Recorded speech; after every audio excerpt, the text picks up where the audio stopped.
Part 48. Fortunate Young Gentleman.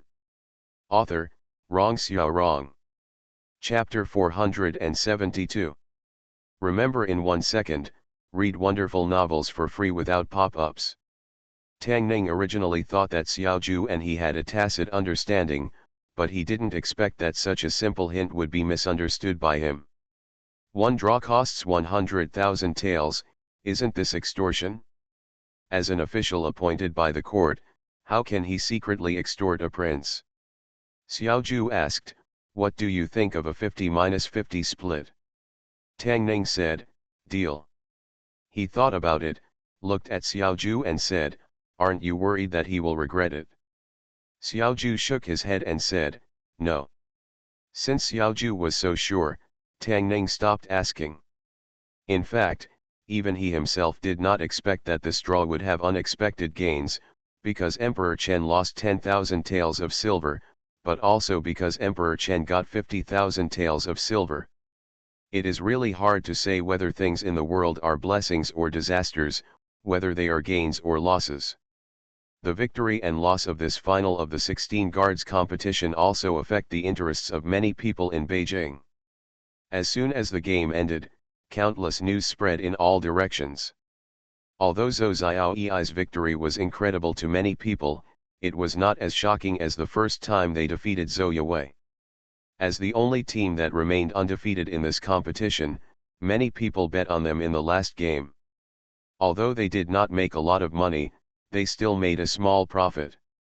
At the same time, the identities of the two koi drawn by Tang Gren were also spread out at the first time, attracting countless people's discussions. Oh my god, it's old Wang from East Lane. This guy is really lucky. He lost money in gambling a while ago and was blocked by creditors. He suddenly became rich. The Tang people's gift is real. I thought they were just pretending and would give it to those dignitaries in the end. The other one was given to your majesty, no wonder they added another gift later. Anyone with a discerning eye knows what's going on. I heard that your majesty's share was drawn by the Prince of Dian. Maybe he was the one who played tricks to please your majesty. If he hadn't played tricks, maybe I would have had a chance. The discussion about the 16 guards competition was very popular, but the people had more discussions about the ownership of the two gifts. For some reason, when the details of the lottery were announced, the Prince of Dian immediately received a lot of scolding. He picked 2 out of 3,000 people, but he happened to be the current majesty. Even if people didn't use their brains, they knew that someone must have played tricks. Obviously, the most suspicious person is the Prince of Dian who personally took action. On the streets of the capital, a young man in Confucian clothes stopped a passerby and asked, what do you think about the 16 guards competition and the chosen one? Opinions, what opinions? The man rolled his eyes at him and said, the cavalry guards are so weak, but they can win. It shows how corrupted the 16 guards of the imperial army have become. The chosen one was already decided in advance, just to fool those fools. The young man in Confucian clothes was stunned and didn't know what to say for a while. After the man finished answering, he was about to leave, but his footsteps suddenly stopped. He looked at the young man in Confucian robes, then looked at the paper and pen in his hand, and asked, are you a reporter from Tangrenzai? He looked at a mark on the young man's chest, was stunned for a moment, coughed lightly, and said, you just said your opinion on the 16 guards competition and the chosen one. He cleared his throat and said seriously, the Zhou Xiaoyi was ranked last among the 16 guards last year, but won the championship in this year's competition. It can be seen that they have made great efforts in this year, which is worth learning for all the guards. Your Majesty is the Son of Heaven, blessed by God, and it is natural for you to become the chosen one. I believe that my Dachshund will become more prosperous and stronger under the governance of the current emperor. The Prince of Dian's mansion. The Prince of Dian sat in his seat, holding the armrest tightly with one hand, his face uncertain. This time, not only did he lose 100,000 taels of silver in vain, but he also bore the infamy for no reason. It can be said that he lost both the wife and the army. He expected that there would be some shady dealings in this lottery, but he didn't expect that the biggest shady dealings were with His Majesty, who almost caused a disaster. He hated Xiaoju, hated that he didn't warn him in advance, hated that he took the opportunity to extort 100,000 taels of silver from him, but he hated himself even more. If he hadn't insisted on embarrassing Tang Ning, there wouldn't have been anything like what happened today. But Tang Ning had robbed Su Mei and made him lose money, and he couldn't let it go. But he really couldn't blame anyone else for what happened today, he could only blame himself, which made the Prince of Dian feel so depressed that he had nowhere to vent, and his chest felt like it was about to explode. After taking a few deep breaths, he gritted his teeth and said, "Come here."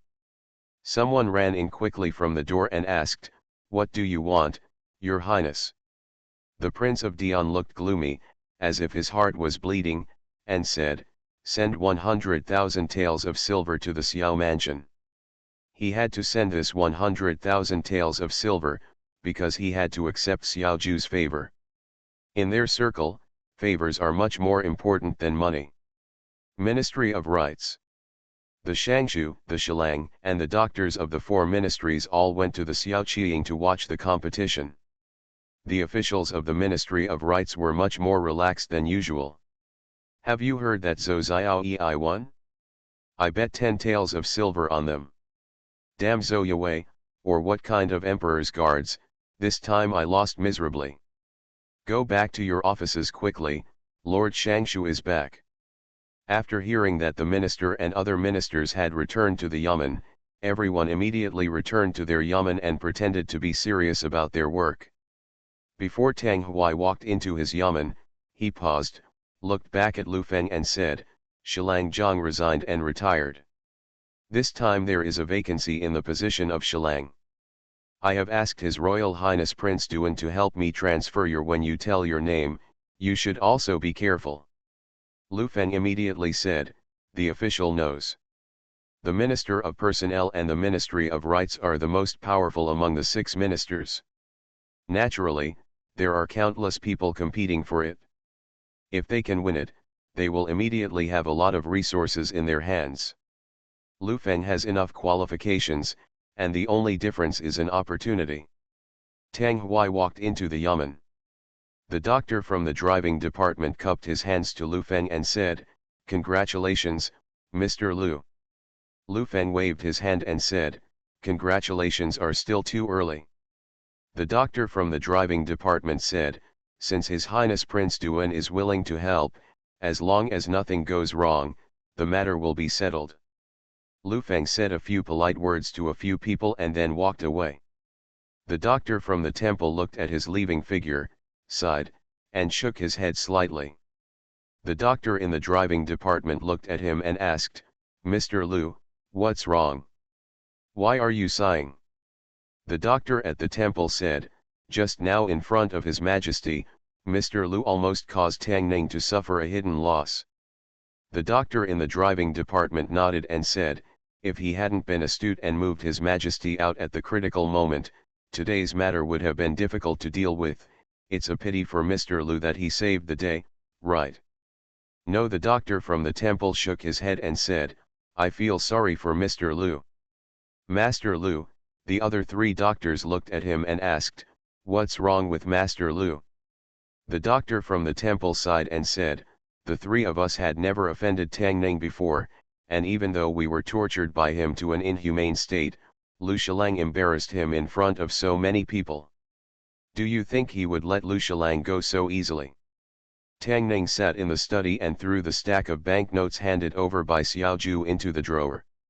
He originally thought that appointing Emperor Chen would affect the credibility of the Tang people in Beijing, but he didn't expect that a Prince of Dian prince would show up halfway, and not only gave him 50,000 taels of silver for no reason, but also took the blame for them. There are now widespread rumors in the capital that the reason why His Majesty was selected was because the Crown Prince of Dian was secretly operating and wanted to flatter the emperor. Xiaoju put another stack of banknotes into his arms and said, "His Royal Highness is such a good person." Tang Ning was convinced of this. His Royal Highness was a good person, but some people were not. For example, Lu Feng, the Minister of Rights. Fortunate young gentleman. Author, Rong Xiao Rong. Chapter 473. The 471st chapter of the main text of Ruyi Xiaolang Jun, inquiring about a person. Tang Ning had no grudges against Lu Feng, the Minister of Rights. Just now, in front of Emperor Chen and all the civil and military officials, he deliberately set a trap for him, with ulterior motives and ulterior motives. How could a dignified lieutenant general of the left guard be bullied by him? Emperor Chen acted quickly. Just now, the imperial edict came from the palace. From now on, he is the lieutenant general of the left guard. According to the custom of the imperial army, the general is usually just a nominal title, and most generals are sent abroad, so he is the actual ruler of the left guard. Of course, he also knew what Emperor Chen meant. He promoted him to this position out of the ordinary, just to make him make some achievements in the left guard. Xiaoju hid the bank notes, then looked at Tang Ning and said, "I am now also the right general. As long as I can be promoted to the lieutenant general next year, I will have the confidence to become a general within 3 years." Tang Ning glanced at him and asked, "What should I do if you become the lieutenant general?" "You become a general." Xiaoju looked at him and said, "When the time comes, we will join forces and be invincible among the 16 guards." Tang Ning waved his hand, "You can be alone. I have something else to do and need to go out." The 16 guards competition has ended, and he can finally breathe a sigh of relief. At the end of the year, there is nothing important at the Ministry of War except the competition, so Tang Ning can rest at home for a while. He went out and walked to the door of Tianrunju when he accidentally met Tang Shui, and then went in with her. In the secluded courtyard, Tang Yu held Tang Shui's hand and asked, "What has Shui been busy with these days?" Tang Shui said, "I accompanied my mother to my grandmother's house and just came back yesterday." Tang Yu thought of something and looked at her and asked, "It's almost the end of the year, and your birthday is coming soon." Tang Shui looked at her, frowned and said, "There are still 2 months. Calculated, you are not young anymore." Tang Yu looked at her and asked, "Tell me, Aunt, do you have any young talents you like?" "No." Tang Shui frowned and said, "Auntie, are you so eager for me to get married? When I held you in my arms, you couldn't even speak, and you've grown up so big in the blink of an eye." Tang Yu just gathered her hair, looked at Sumei beside her, and said, "Women always have to get married, you and Mei can't wait any longer." Sumei is 3 years older than Tang Ning and 2 years older than Tang Shui. Even Tang Yao Yao is considered an old maid.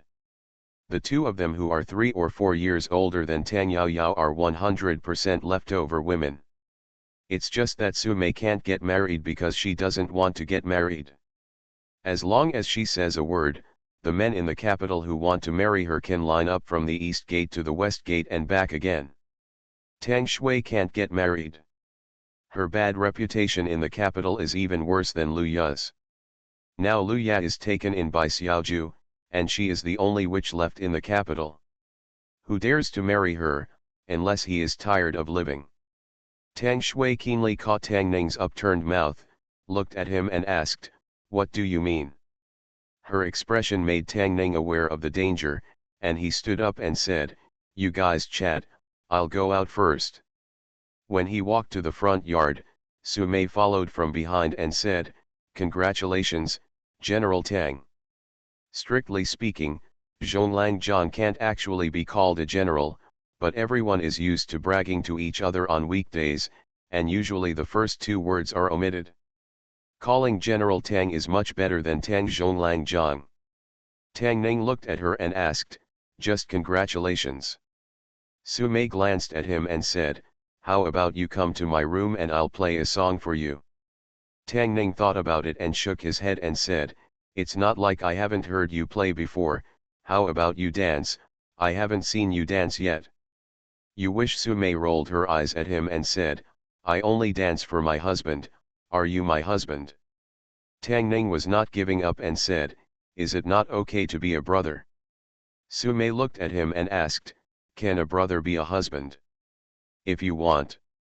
Tang Ning looked at her and saw Su Mei looking at him with a smile, and smiled, "It's okay to play a song. If you can't watch Su Mei dance, listening to her play the flute is also a kind of enjoyment, especially when you are alone. You can enjoy a kind of tranquility that comes from the depths of your heart." The sound of the flute was ethereal and distant. After the song, Su Mei put down the flute in her hand, looked at him, and said, "You are different from 2 years ago." When Tang Ning heard the same flute 2 years ago, it triggered memories in her heart and she burst into tears unconsciously.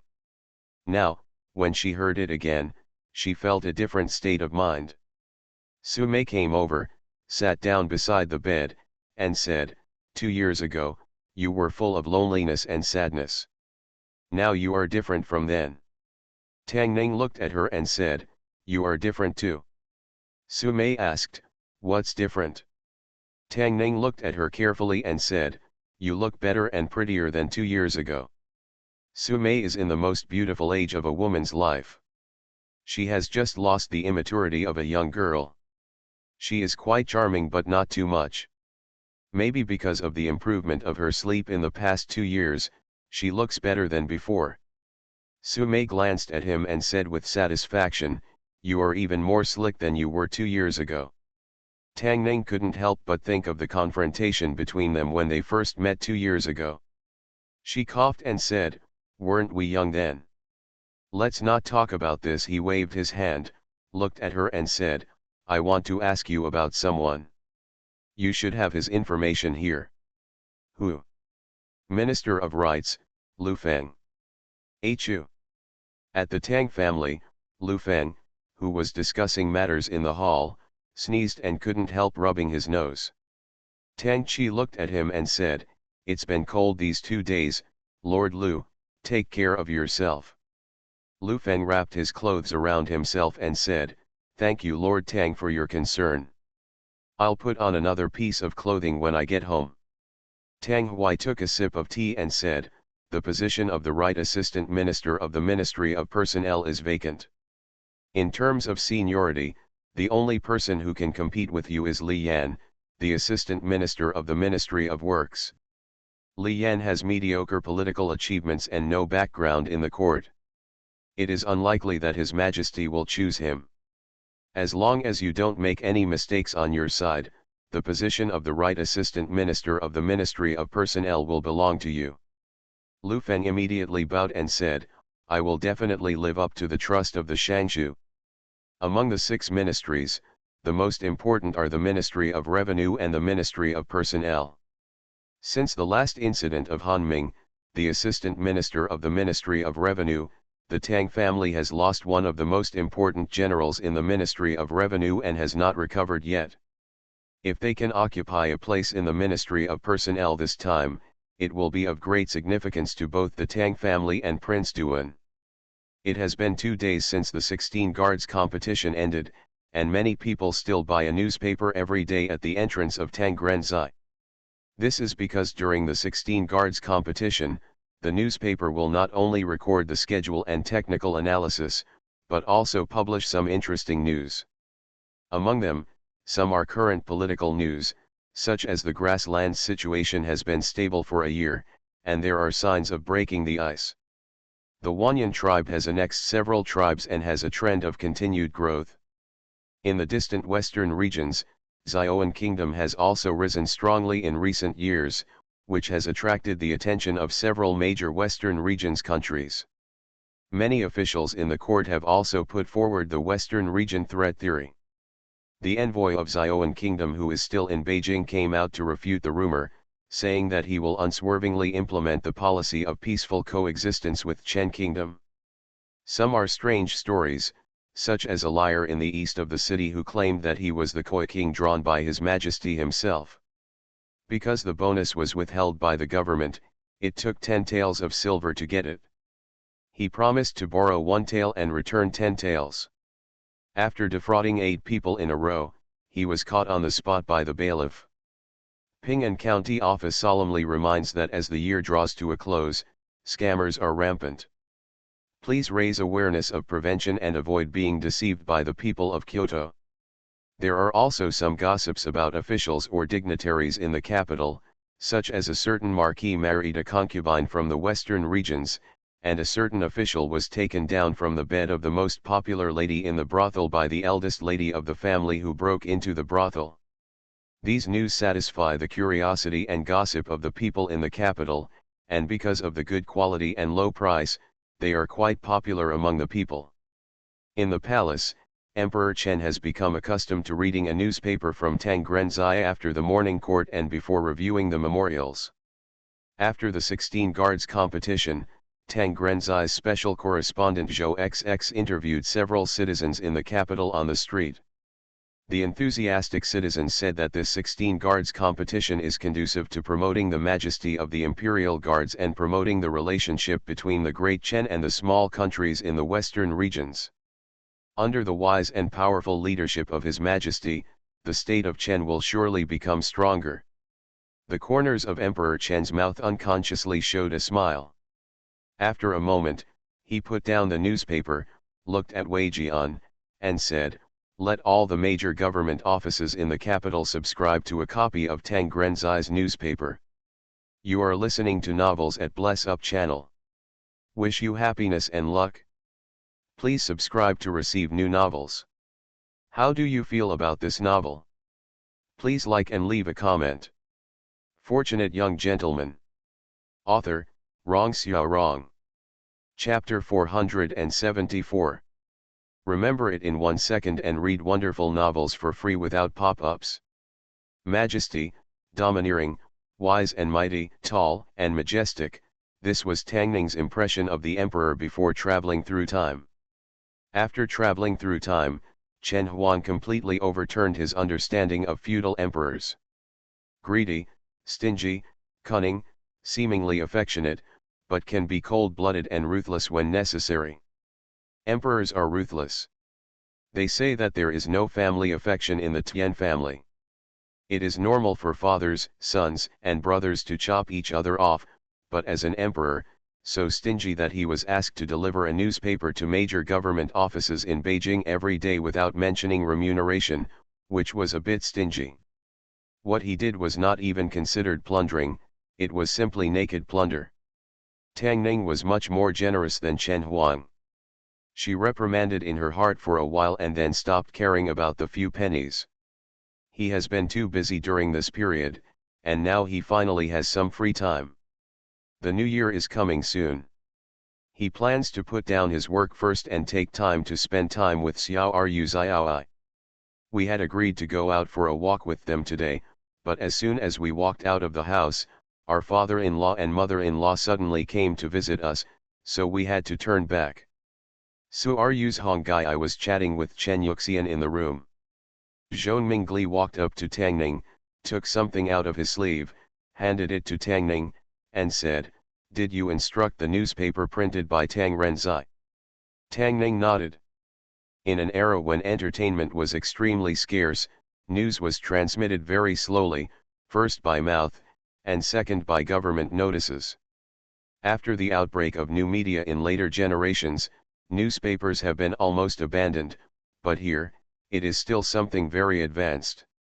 Zhou Mingli looked at him and said, "I have also read the newspapers in the past few days. There is nothing else. However, when it comes to discussions about state affairs and court officials, it is best not to write more about it to avoid blaming the court." Tang Ning knew very well that although newspapers were still a new product in this era, they were closely related to public opinion.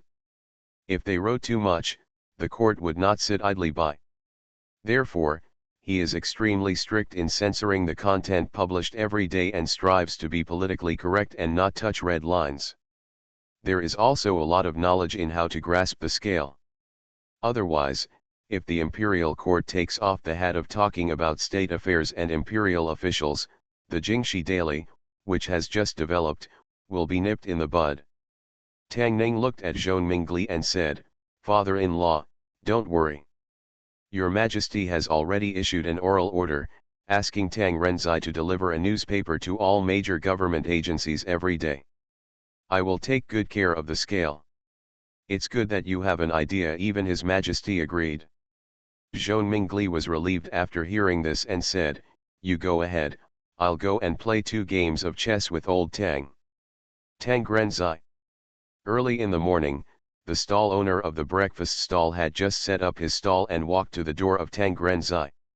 He threw a copper coin over and said, "Brother, here's a newspaper." The newspapers in Tang Renzai are very cheap. You can buy them with 1 copper coin. 1 copper coin can only buy half a meat bun and half a pot of tea. You can use it to buy a newspaper, read current events, and learn about the private lives of noble people. Many people do. The waiter took the money and handed over a newspaper.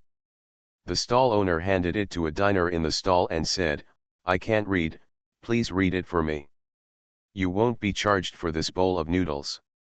The shabby scholar at the stall took the newspaper and was happy to make the deal. He ate and read the newspaper. After reading it, he said, the newspaper said that the New Year's Day is approaching. This year, starting from the 28th of the 12th lunar month, the curfew will be lifted in the capital.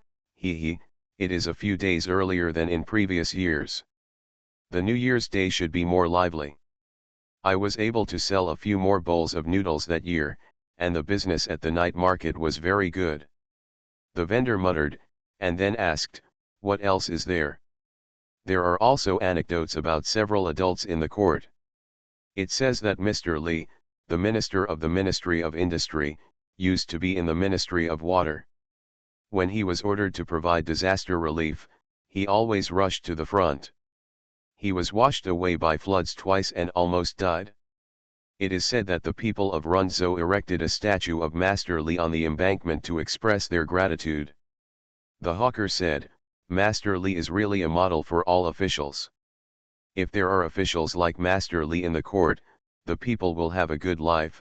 What else is written on it? The son of Lu Feng, the Minister of Rights, got into a fight a few days ago and was taken to the county government office. The Ping'an County Government Office reminded the powerful people in the capital that as the new year is approaching, they must restrain their children. The breakfast vendor shook his head and said, "One is Master Li and the other is Master Lu. You said these are both officials. Why is there such a big gap between officials?" The shabby Confucian scholar put away the newspaper and asked, "Can you give this newspaper to me?" The vendor waved his hand and said, "Take it." The shabby Confucian scholar thanked him with his hands, stood up and left, walking along the street. Soon he came to an official office and walked in. He walked to a certain government office, knocked on the door and went in, saying, "Master Zhong Cheng, I have read the newspaper of Tang Renzai, and it is quite satisfactory. It does not make excessive remarks about state affairs, but it does make some comments about officials in the DPRK and China." Censor Zhong Cheng stood up, waved his hand and said, "There is no need to check. His Majesty has just decreed that all major government offices in Beijing must read Tang Renzai's newspaper. You can make arrangements and have someone pick up a few copies every day." The censor was startled when he heard this, then nodded and said, "I'll go and make arrangements now." Censor Zhong Cheng read the newspaper again and murmured, "Lu Feng, Li Yan. The people have their own opinions on what the powerful officials in the capital are like, some praising them and some criticizing them, but they are limited to the secret. The newspaper of Tang Renzai is not shy at all. It talks about these things casually, but it is very accurate in its standards, only stating the facts and not making any comments. There is no doubt that if a name appears on it, whether it is a good thing or a bad thing, it will be known to the whole capital in a very short time. Whether His Majesty's decree also has the intention of urging all officials remains to be guessed." Ministry of Personnel. Fang Hong put a piece of paper on the table, looked at an old man and said, "Lord Zhou, this is the list reported by various departments, a total of 10 people. If there is no problem, it should be sent to His Majesty tomorrow." Although the Ministry of Personnel is responsible for the promotion and assessment of officials, senior officials such as the minister of a ministry only have the right to nominate but not the right to decide, and the final candidate still needs to be determined by the emperor. Minister Zhou picked up the paper and looked at it, saying, "It seems that the position of right assistant minister this time is between Lu Feng and Li Yan." As if he had thought of something, he shook his head and said, "Although Li Yan's political achievements in recent years are mediocre, he has no stains. The family style of Lu assistant minister of rights is a bit bad. The family style is not strict and the children are dandy. This is a problem that many families in Beijing have, but it is rare to be used as a typical example like Lu Feng, the assistant minister of rights. Moreover, His Majesty has issued an order that the newspaper of Tang Grenzai is a must-read for officials in Beijing. I am afraid that everyone knows that Lu assistant minister's family style is not strict." He picked up a memorial and copied the names of 10 people. When he wrote, he thought about it and wrote the name of Li Yan, the assistant minister of works, as the first one. Lu family. Lu Feng looked at the newspaper in his hand with an unpleasant expression. At the critical moment when he and Li Yan, the assistant minister of the Ministry of Works, were competing for the position of the right assistant minister of the Ministry of Personnel, the newspaper praised Li Yan as a model official, but wrote about Lu Li being arrested for fighting. This clearly had a purpose. In comparison, doesn't it mean that he is not as good as Li Yan of the Ministry of Works? He had planned everything, but still missed this rebellious son. He angrily slapped his son and said angrily, "I told you to be honest a long time ago. Who told you to fight?" Lu Li covered his head, looking aggrieved, and said, "This is none of my business. It was Ling Feng and the others who started it first, and I was beaten." Lu Feng shouted, "If you don't provoke them, will they provoke you?" "I really didn't provoke them." Lu Li defended, "They wanted to make trouble for Tang Zhao. Tang Zhao ran away, so they took their anger out on me." Lu Feng frowned and said, "What does it have to do with you if they make trouble for Tang Zhao?" Lu Li looked at him resentfully and asked, "Why did they come to me?" "Dad, don't you really know?" Fortunate young gentleman. Author, Rong Xiao Rong. Chapter 475. Lu Feng is the Minister of Rights, and Tang Huai is the Minister of Rights, his direct superior. Since several years ago, the Lu family has been following the lead of the Tang family and the Prince of Duan. Only in this way can he not be excluded in the Ministry of Rights. After the Prince of Duan takes the throne, the Lu family can move up a level, and his official career will be unimpeded. The head of the Lu family follows the lead of the head of the Tang family, and the children of the Lu family naturally follow the children of the Tang family. Lu Li is the one who works like a cow and a horse around Tang Zhao. The owner of the horse ran away, and his enemies turned to bully his horse. This is the trouble Tang Zhao caused, and why those children of generals looked for Lu Li. Other wealthy families in Beijing are all troubled by the dandy children in the family, but their Lu family is just the opposite. After thinking this through, Lu Feng was embarrassed to blame his son. "Okay, stay away from them next time you see them." The Tang family couldn't afford to offend many generals, so naturally the Lu family couldn't afford to offend either. Lu Feng told him and walked out of the house quickly. Tang Ning was obviously targeting him. It happened that this was the critical moment for him to compete for the position of right vice minister of the Ministry of Personnel. He was originally confident that he could win over Li Yan, vice minister of the Ministry of Works, but now it was not certain. I heard that His Majesty was also reading the newspaper in Tang Renzai. There were two criticisms of Li Yan and him, one was praised and the other was criticized. It might affect His Majesty's decision. He had to do something before the worst happened. Ministry of Rights. Tang Huai stood up from his seat and walked slowly in the hall. The index finger and thumb of his right hand were unconsciously rubbing. People who were familiar with him knew that when Minister Tang made this move, it showed that he was really angry in his heart. "Just do your own thing." After a moment, Tang Hui sat down again, looked at Lu Feng and said, I will find a way to deal with this matter. Lu Feng nodded, bowed, and said, I'll take my leave. When he walked out of the room and walked into the courtyard, his footsteps stopped again. The position of the Right Assistant Minister of the Ministry of Personnel is very important. I believe that Tang Shangshu attaches more importance to it than he does, and Prince Duan will not sit idly by. He doesn't need to worry too much about this matter.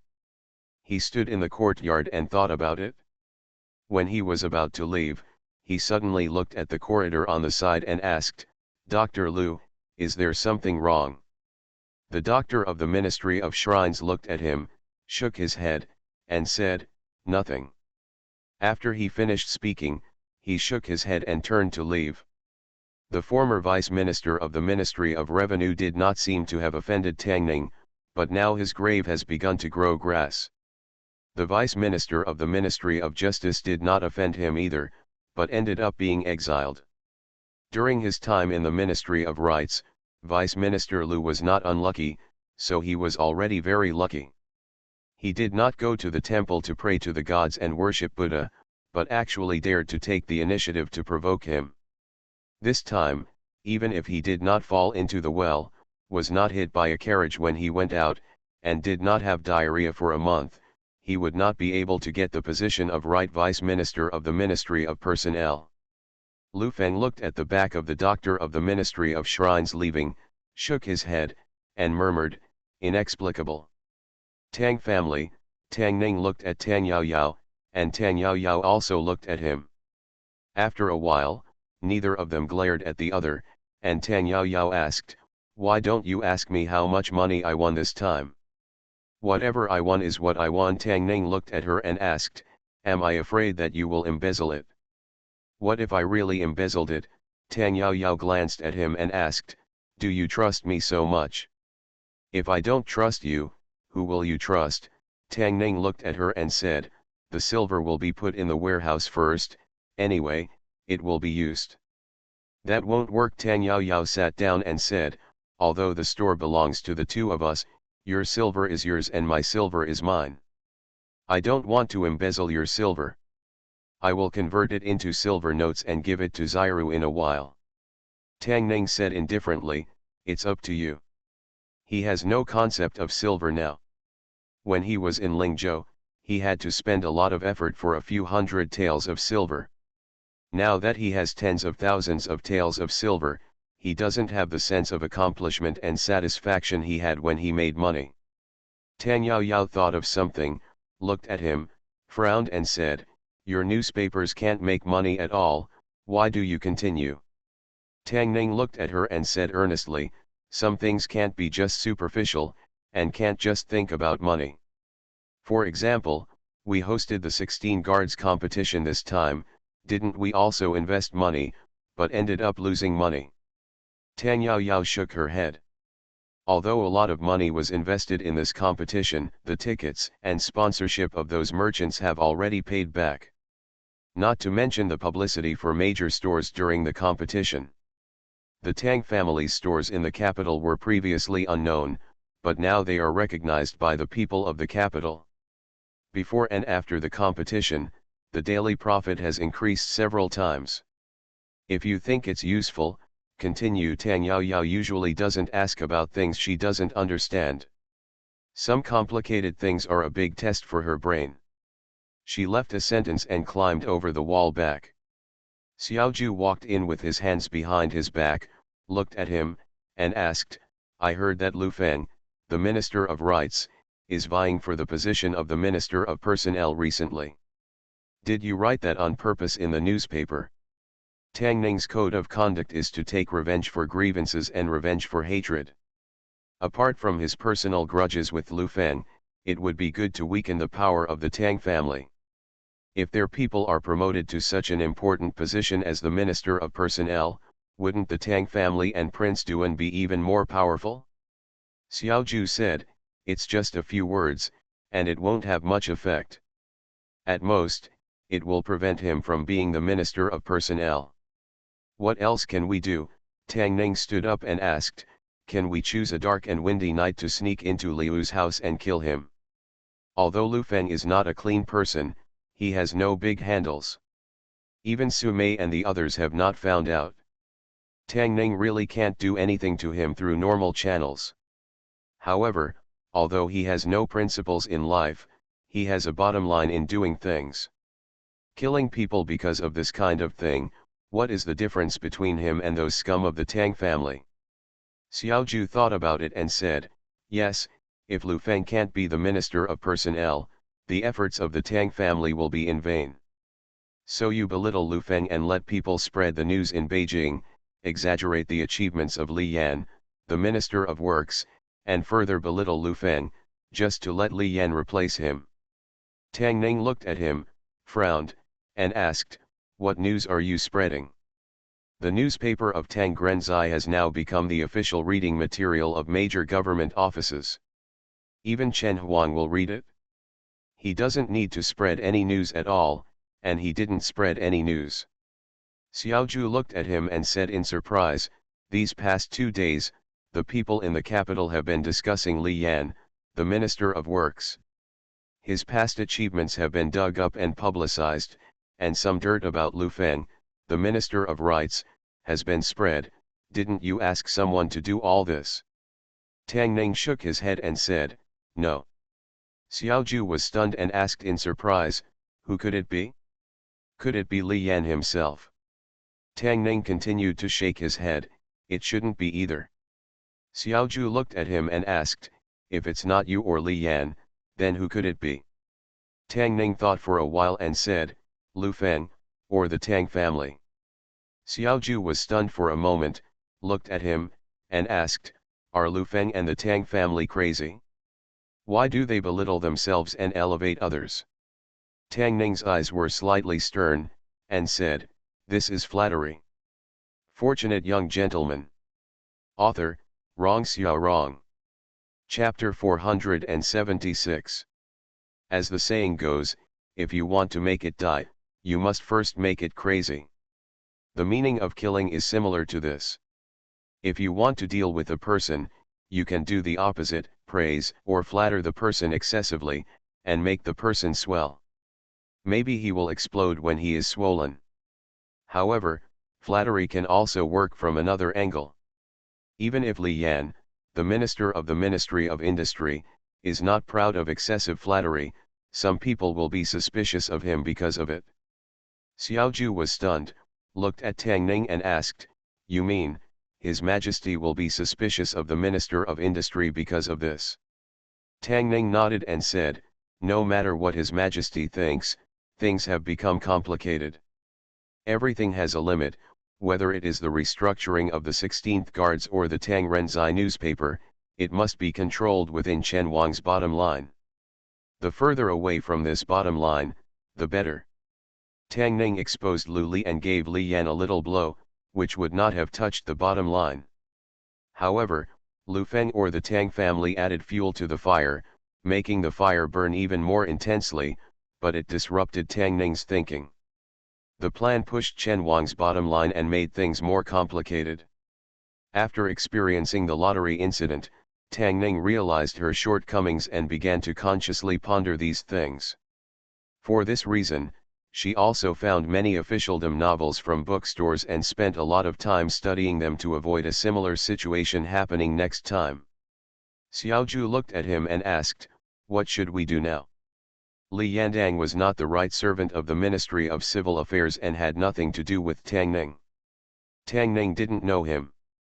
He just didn't want Lu Feng to be proud or the Tang family to be proud. I have to admit that their move was really clever. If Tang Ning intervened again, she could easily be involved. He thought for a while and said, otherwise, we should consider finding a dark and stormy night for a month and sneaking into Liu's house. There is a side hall somewhere in the palace. Chen Huang sat on the side of the square table, picked up a chess piece, and said, there is really a big fuss over the right servant of the Ministry of Civil Affairs. The middle-aged man in cloth across from him dropped a chess piece and said, the Minister of Civil Affairs has a high position and is powerful enough to influence the court situation. In order to compete for this position, it is inevitable that party disputes will arise. Even ordinary people have seen many of these methods in recent years. Your Majesty should have seen enough. But I'm still angry.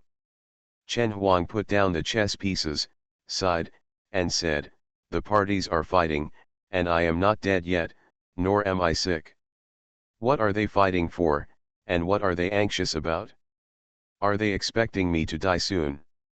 As he spoke, his eyes flashed, and he continued, Prince Duan, Prince Kong, Prince Kong, Prince Duan, some people in the court are so anxious to take sides so early, they are probably hoping that I will die soon. The middle-aged man looked up at him and asked, Your Majesty, are you talking about Tang Ning? Although he didn't make a big show of it this time, it is indeed somewhat obvious that he belittled Lu Feng and promoted Li Yan. Chen Huang shook his head and said, he and Li Yan have never met before. I know him well. He must be because Lu Feng almost cheated on him in front of me and the officials last time. Tang Ning is a very good person to me. He is clear, vindictive, and small-minded. He must have been thinking about how to avenge this for a long time. The middle-aged man thought for a while and said, in the past, the common people thought that he was close to King Kong, but after he came back from Chu, he seemed to have not been in contact with King Kong. Instead, he had a good relationship with Mr. Xiao. But we can pity each other because we have the same disease. Emperor Chen thought for a while and said, I heard that Xiao Ju's illness has been cured. Tang Ning, he has 2 wives in his family, but they don't even have any heirs. They are probably still. It's okay.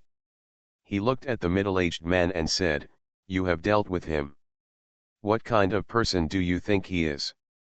The middle-aged man thought for a while and said, he is extremely smart, extremely alert, non-competitive, indifferent, and full of ability, but he is petty-minded, vindictive, petty-minded, and will retaliate. A sneeze, a sneeze, a sneeze.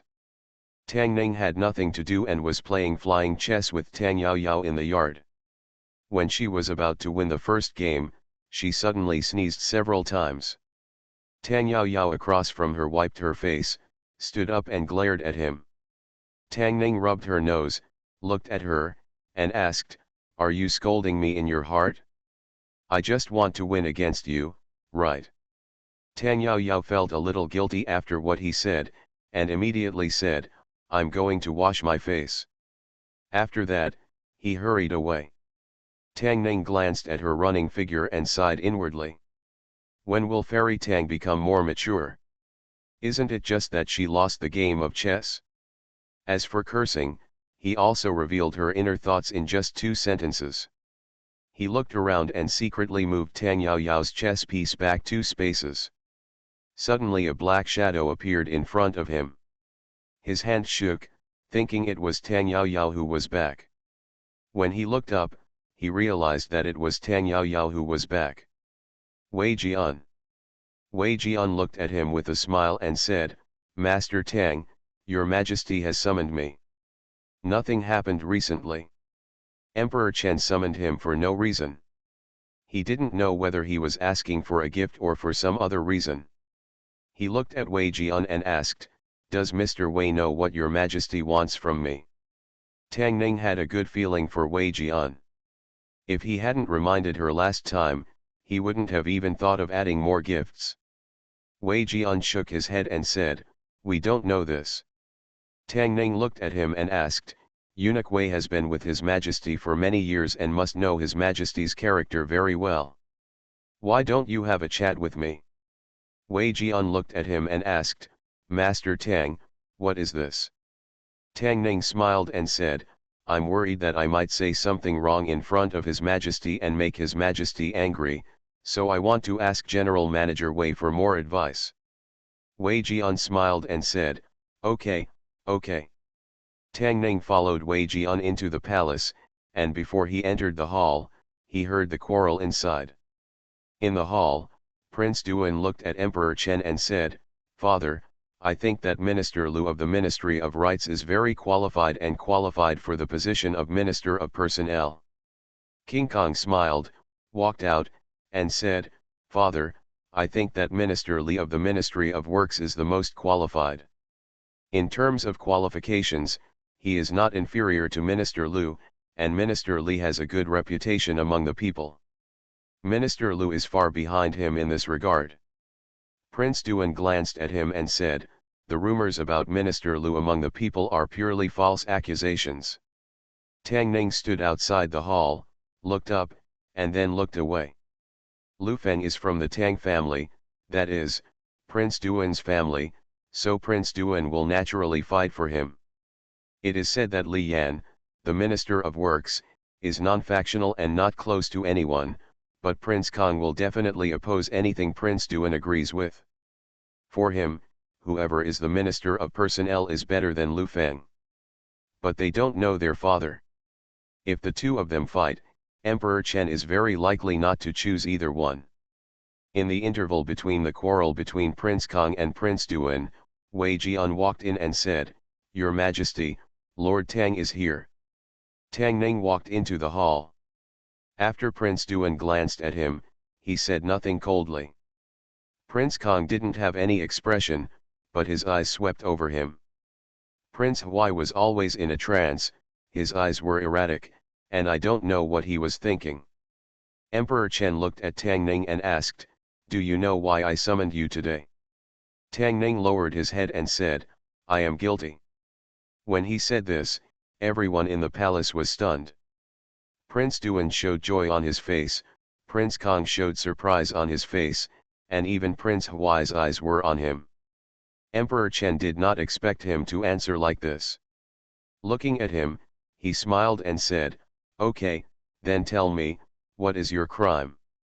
Tang Ning raised his head and said, "I made irresponsible comments on state affairs and court officials in the newspaper, which had a bad impact on the reputation of Mr. Lu, the Minister of Rights, and therefore I am guilty." When Prince Duan heard this, he raised his eyebrows, seeming to be quite surprised. Prince Kong looked at Tang Ning and frowned. Emperor Chen looked at him and said, "I have read the newspaper in Tang Grenzai, and it is not considered as discussing state affairs. As for discussing court officials, it is not as serious as you say. It's just that the government has already found out that Minister Liu's son was beaten. You should investigate it in the future and try to avoid such unintentional mistakes." Tang Ning looked up at Emperor Chen and said, "Your Majesty, in fact, it was not an unintentional mistake." Emperor Chen looked at him and asked, "What?" Tang Ning continued, "Your Majesty, I did it on purpose." You are listening to novels at Bless Up channel. Wish you happiness and luck. Please subscribe to receive new novels. How do you feel about this novel? Please like and leave a comment. Fortunate Young Gentleman. Author, Rong Xiao Rong. Chapter 477. Remember in 1 second, read the wonderful novel without pop-up window for free. Arrogant, in the eyes of King Kong and King Duan, if there is any word to describe Tang Ning at this moment, only arrogant. The minister is guilty, the minister did it on purpose. This sentence is equivalent to slapping someone in the face and then saying, "I'm sorry, I did it on purpose." He is looking for death. King Duan looked at him with a smile on his face, and King Kong glanced at him with indifferent eyes. Only in the eyes of King Huai, a strange color appeared for the first time. Wei Jian stood behind Emperor Chen and glanced at Tang Ning with a smile on his face. Emperor Chen looked at Tang Ning, his face expressionless, and said, "Do you know what you are saying?" "I dare not deceive your Majesty." Tang Ning raised his head and said, "I have some conflicts with Minister of Rights Lu Feng. I did it on purpose this time." "Oh," Emperor Chen looked at him and asked, "What conflicts?"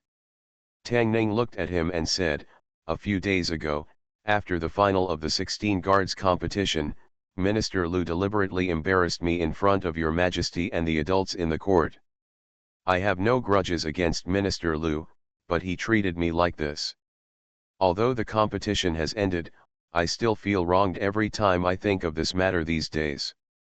I can't eat or sleep well. If I don't take revenge, I will be unhappy." The two eunuchs serving in the palace looked at Tang Ning, and the muscles on their faces twitched twice. A trivial matter from a few days ago, but he still remembers it now. It's okay to be unhappy, but even unhappy. This Lord Tang is really petty, cute. So that's how it is. Emperor Chen glanced at the tent on the left side of the hall, and a bit of satisfaction appeared on his face. Then he looked at Tang Ning with a serious expression and said, "Officials should be open-minded. Minister Liu may have made an unintentional mistake. How can you remember it until now and wait for an opportunity to retaliate?" Tang Ning lowered his head and said, "I know my crime. Please punish me, Your Majesty." Emperor Chen waved his hand and said, "Forget it. You are also excusable. I will not punish you this time, but it will not happen again." Tang Ning bowed and said, "Thank you, Your Majesty, for your grace. There is another thing I forgot." Emperor Chen looked at him, remembered something, and said, "You are now a general of the imperial court. The ranks of the two ladies in your family should also be improved. They will be conferred with the 4th and 5th rank imperial edicts, and a pair of jade ruyi will be awarded, and 200 pieces of tribute silk." Tang Ning bowed again, "I thank Your Majesty on their behalf." King Kong and Prince Duan looked dazed, watching as things seemed to be going in a strange direction. Tang Ning slandered the court official and admitted it himself, but he was not punished, but received many rewards. He made a mistake but was not punished, but was rewarded. Father, is father crazy? If father is not crazy, then they must be crazy. Tang Ning stood there, secretly relieved. Although it can be said that it was an unintentional mistake, warnings and punishments are inevitable. Fortunately, on the way here just now, he had a good lesson with Lao Wei, and combined with what he realized in the past 2 days, he retreated to advance, and successfully played the role of a naive official. It is said that Emperor Chen likes this tune. After thanking him, Emperor Chen looked at him and said, "Since you have been appointed as the Lieutenant General of the Left Guard, you should stay in the Ministry of War for a few more days. I will make other arrangements later." Tang Ning bowed and said, "I obey your order." Emperor Chen picked up a memorial from the table and said, "It just so happens that I was discussing with them who should be the right assistant minister of the Ministry of Personnel. Since you are here, you can share your views." He looked at Tang Ning and said, "I have selected 3 people from the 10. In terms of qualifications and abilities, Lu Feng, the Assistant Minister of the Ministry of Rights, Li Yan, the Assistant Minister of the Ministry of Works, and Sun Qian, the Prefect of Jingzhou, are all qualified. Prince Duan chose Lu Feng and Prince Kong chose Li Yan. Who do you think is more suitable among the 3? After Emperor Chen finished speaking, Prince Duan frowned slightly, while Prince Kong looked at Tang Ning and winked at him. Tang Ning had long known that Emperor Chen had this problem. He always gathered the 3 princes together and asked them about their opinions on political affairs. He didn't want to be involved. "I can't choose." Tang Ning looked at Emperor Chen and said, "The right assistant minister of the Ministry of Personnel has a heavy responsibility. I am not familiar with Lord Li Yan and Lord Sun Qian, so I dare not speak rashly." Prince Duan's brows relaxed, and Prince Kong looked at Tang Ning with a fierce look in an instant. Emperor Chen looked at him and said in surprise, "Where is Lu Feng?" Tang Ning said, "I don't like Lord Lu, so I won't choose him." Emperor Chen looked at him, shook his head, and said, "Your reason is really straightforward." But he didn't ask any more questions, and looked at King Huai and asked, "Rui'er, what do you think?" Your son. King Huai looked around and said, "Your son and these 3 adults are not very." He was halfway through when he remembered that Tang Ning had used this reason just now. He looked at him with a complaining look and said, "Your son heard that Lord Li Yan was conscientious during his tenure and should be able to do this job." King Kong finally smiled, and Prince Duan frowned slightly. No matter who was the right vice minister of personnel, it would not be good for Tang Ning, but after Prince Kong, Prince Duan and Prince Huai expressed their opinions. He already knew who would win the position. Emperor Chen was extremely suspicious, and the people he was most suspicious of were none other than his three sons. They chose Lu Feng, Vice Minister of Rights, and Li Yan, Vice Minister of Works, so they should congratulate Jing Zhaoyan's son Qian in advance. The position of Jing Zhaoyan is not so easy to hold. Few of the powerful people in the capital can afford to offend him. After Emperor Chen gave his father-in-law a sign, he was not as comfortable as the magistrate of Ping'an County. This time, he finally got his reward after years of hard work. After being a daughter-in-law for many years, he finally became a mother-in-law. Emperor Chen looked at them and said, "You go down first. I will think about this matter again." After several people left the hall, Emperor Chen looked at a figure coming out from behind the tent and asked, "How is it, am I right?" "Your Majesty is wise." The middle-aged man bowed and said, "This Lord Tang is too straightforward." Emperor Chen looked outside the palace and said, "There are many people with crooked guts in the court. If there were more straightforward people, I wouldn't have to be so tired." The middle-aged man stepped forward and asked, then, "Your Majesty, who do you think is more suitable for the position of the Minister of Personnel?" Emperor Chen retracted his gaze and said, "Sun Qian is not bad." He turned his head to look at Wei Jian and said, "Summon him to the palace." After leaving the imperial study, Prince Duan left directly. Prince Kong glanced at Tang Ning with an extremely dissatisfied expression. He did not speak and also strode away. Prince Huai stood beside him and turned his head to ask, "Lord Tang, will you return to the Hanlin Academy or leave the palace?" After Prince Huai reminded him, Tang Ning realized that in addition to being a doctor in the Ministry of War and a general in the Left Guard, he seemed to have an identity as a bachelor of the Hanlin Academy. He looked at King Huai and said, "Leave the palace." "It's just on the way." King Huai smiled and said, "Why don't we go together?" He walked side by side with Tang Ning, and after a few steps, he suddenly said, "Can I discuss something with Lord Tang?" Tang Ning said, "Your Highness, please speak." King Huai looked at him and said, "When your Majesty asks questions in the future, can I speak first?" Tang Ning looked at him and shook his head, "It depends on who your Majesty asks first." Tang Ning sighed in his heart. It's not easy to be a naive official these days. Not only do you have to compete with the emperor in wits and courage, but you also have to deal with competition from another naive prince. If you are not careful, even your lines will be snatched away by the other party. King Huai did not delve into this question and asked casually, "It is said that Lord Tang also knows the art of war." Tang Ning replied casually, "I know a little bit." King Huai folded his arms and said, "The Zhou Xiaoyi won the first place in the 16 guards competition, which is enough to prove that Lord Tang knows more than just a little bit about the art of war." "You are too modest." Tang Ning said, "A great man once said that modesty makes people progress." King Huai thought about it and asked in confusion, "Which great man?" "I forgot." Tang Ning and King Huai walked slowly, chatting casually. When they couldn't continue, they changed the topic. The strange thing was that they didn't feel awkward chatting like this. It was the first time he had such a feeling. When he walked slowly to the palace gate, a figure hurried in. This person was wearing a scarlet official uniform and a silver fish bag on his waist. He should be an official above the 5th rank and below the 3rd rank. He hurried into the palace. I don't know what urgent matter he had. He walked in front of the two, paused, and bowed, saying, "Greetings, Your Highness, Prince Huai."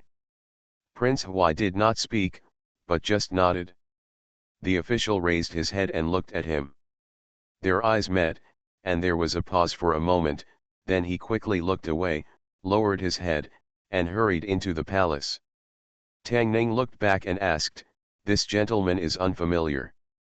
Does Your Highness, Prince Huai, know who he is?" It turns out that Lord Tang really didn't just perfunctorily treat my father. Prince Huai put his hands behind his back, turned around and looked, and said, "He is Jing Zhaoyin, Sun Qian."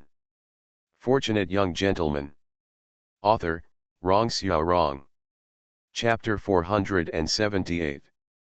Chapter 476 of the main text volume of Ruyi Little Man. Master Tang said that the emperor's heart is unpredictable, and this sentence is not false at all. The position of right minister of the Ministry of Personnel was vacant, and everyone thought that the person to take over this position would be either Lu Feng, the Minister of Rights, or Li Yan, the Minister of the Ministry of Personnel, but Emperor Chen chose Jing Zhaoyin Sun Qian. King Duan and King Kong had a fight, but no one gained. Thinking of the way King Kong looked at him before leaving just now, as if he was dissatisfied because he didn't choose Li Yan, Tang Ning twitched her lips. King Kong was such a white-eyed wolf. I used to be very happy to give him gifts, but since he came back from Chu State and failed to propose marriage on his behalf, he has not shown any expression, and now he is treating me coldly because of this trivial matter. Facts have proved that Tang Ning is very accurate in judging people. He had felt a long time ago that even the seemingly unreliable King Huai was more reliable than the two of them. I waved goodbye to King Huai in front of the palace gate. When I returned home, I found that someone was already in the palace. Emperor Chen was always so efficient in doing things. There were several times when Tang Ning people had already received their rewards before they came back from the palace. Xiaoai's wife's rank increased with him, and she became a 4th grade 1, and Xiru also became a 5th grade 1. Tang Ning noticed that her mother-in-law's eyes were a bit envious, and her father-in-law could only cough to cover up his embarrassment. Previously, Emperor Chen granted her a 5th grade imperial edict because of her father-in-law's outstanding political achievements, but Xiaoai was now in the 4th grade, and as a mother was not as good as a daughter, she naturally felt uncomfortable. Xiaoju, who was not accompanying Lu Ye recently, always ran to him. He walked over from the pavilion and looked at Tang Ning and asked, "When I came to see you just now, they said you had gone to the palace. Why does your majesty want to see you?" Tang Ning said, "About slandering Lu Feng in the newspaper." Xiaoju was shocked, "Did you admit it?" Tang Ning nodded and said, "I admit it."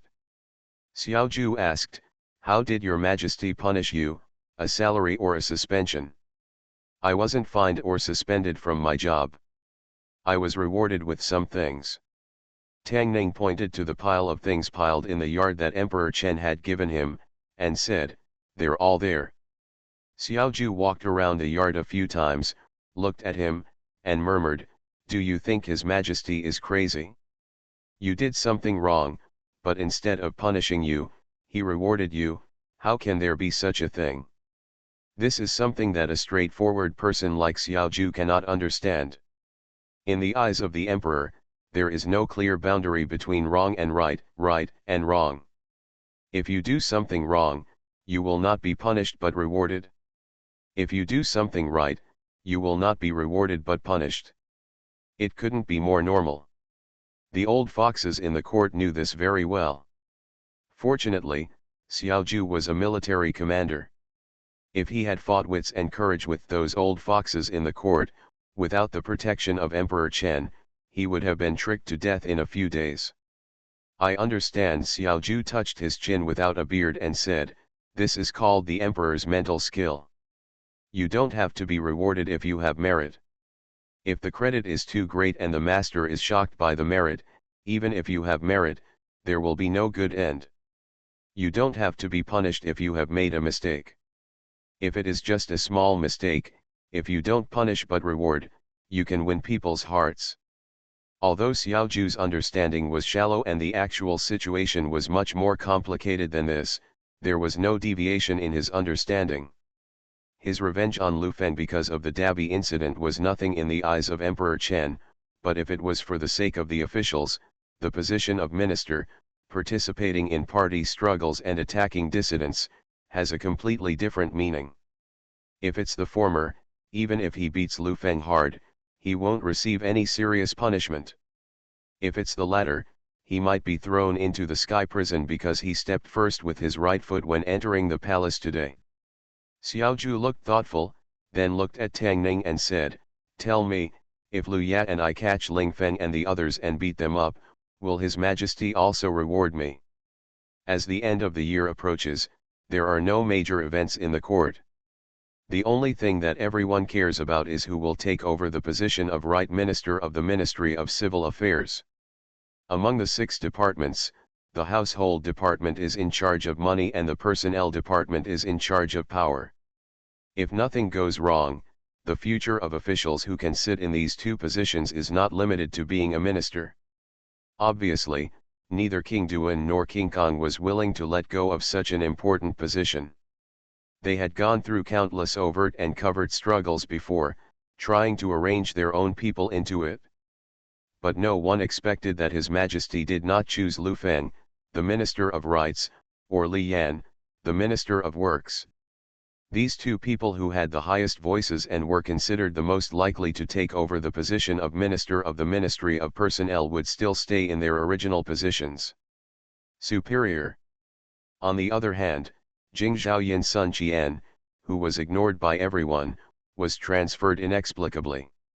Jing Zhaoyin's official position was not low, and his power was not small, but he was actually an aggrieved official.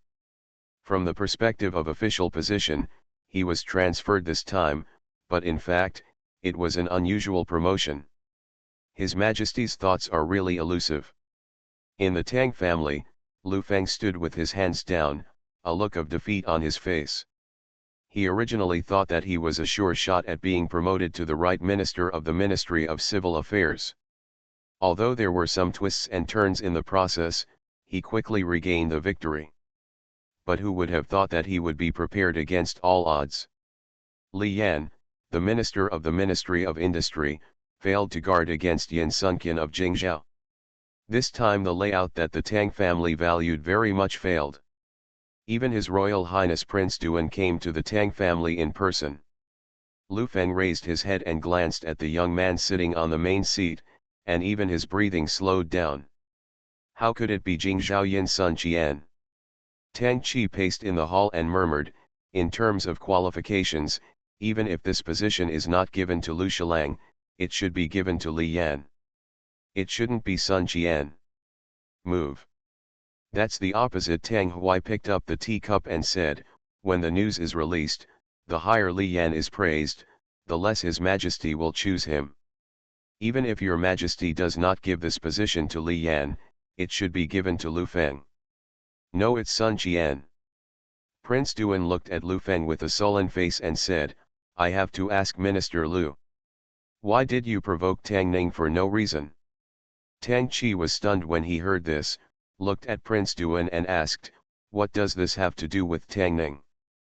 Prince Duan looked at Lu Feng, gritted his teeth and said, "If you hadn't embarrassed him in public that day, how could he have retaliated against you now? He lost his position as Minister of the Ministry of Civil Affairs in vain just to show off his words." Tang Qi was confused and asked, "What's going on?" King Duan looked at him and said, "Lu Feng embarrassed him in public that day, so he promoted Li Yan and belittled Lu Feng in the newspaper, making the matter a mess. King Kong used this as an excuse to argue with me in the palace today.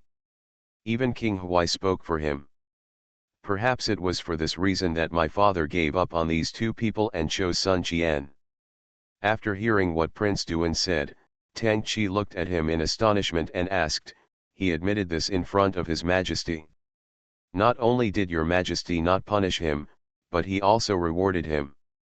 Lu Feng looked at Prince Duan blankly, still a little unbelievable.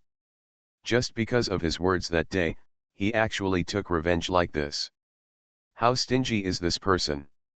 What made him even more depressed was that despite the fact that he was the one who was wronged, His Majesty rewarded Tang Ning and removed him from his position as Minister of Civil Affairs. Is there any royal law in the world? It was still a miscalculation. Tang Hui stood up and said, "The harder we fought, the more ferocious we became.